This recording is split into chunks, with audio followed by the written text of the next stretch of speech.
सोमवंश के कथन में धनवा का और ययाति का चरित्र वर्णन।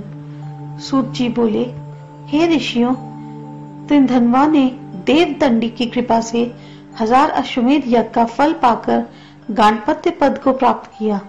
उसका पुत्र त्रियारुण नाम वाला हुआ। उसका भी पुत्र सत्यव्रत हुआ, जिसने विदर्भ की भार्या का हरण किया। चूंकि उसने बिना पाणी ग्रहण मंत्र आदि से उसका हर लिया था, इससे उसके पिता ने उसे त्याग दिया। पिता के द्वारा निकाले जाने पर वह पिता से बोला कि अब मैं कहाँ रहूं? तो पिता ने कहा कि तू चांडालों में जाकर रहे। ऐसा कहकर पिता तो जंगल तप हेतु चला गया। वह सत्यव्रत सर्वलोक में त्रिशंकु के नाम से विख्यात हुआ। विश्वामित्र ने उसे पिता के राज्य पर बिठाकर यज्ञ कराया और उसे शरीर सहित स्वर्ग भेजा। उसकी भार्या ने हरिश्चंद्र नाम का पुत्र उत्पन्न किया। उसके भी एक पुत्र हुआ, जिसका नाम रोहित रखा गया। उसी वंश में सगर हुआ। सगर की 2 भार्या थी, प्रभा और भानुमति।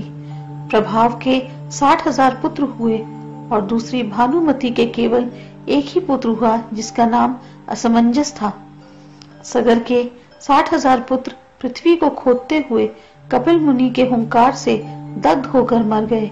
असमंजस का पुत्र अंशुमान, उसका पुत्र दिलीप और उसका पुत्र भगीरथ हुआ, जिसने तपस्या करके पृथ्वी पर गंगा का अवतरण कराया।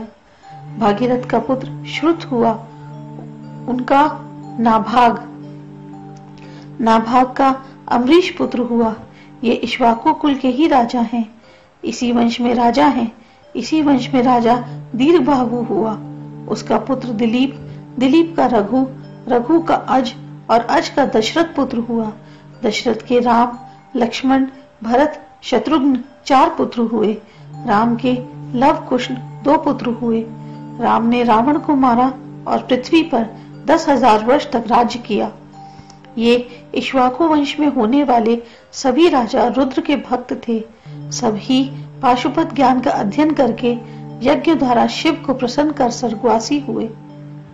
पुरुरवा नाम का एक विश्व शिव भक्त राजा हुआ, जिसके वंश में नहुष हुआ।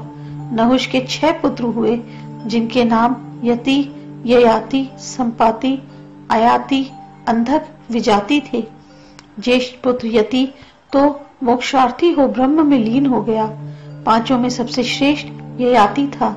उसकी देवयानी शुक्राचार्य की पुत्री और शर्मिष्ठा वृषवर्मा की पुत्री 2 भार्या थी। यदु और तुर्वसु 2 पुत्र देवयानी के हुए और ध्रुव, अनु, पुरु 3 शर्मिष्ठा के हुए। शुक्र ने ययाति को स्वर्णमय रथ, दिव्य घोड़ों से युक्त तथा दिव्य बाणों से युक्त 2 तरकश दिए थे, जिनसे ययाति ने 6 महीने के भीतर ही सब पृथ्वी को जीत लिया था। ययाति के छोटे पुत्र पुरु को राज्याभिषेक करने की तैयारी की। तब ब्राह्मणादि सभी वर्ण के मनुष्य कहने लगे कि बड़े पुत्र यदु के होते हुए छोटे पुत्र शक के दौहित्र देवयानी के पुत्र को क्यों अभिषेक करना चाहते हो? यह सब ब्राह्मण उसे धर्म की बात समझाने लगे कि हे राजा, तुम धर्म का पालन करो।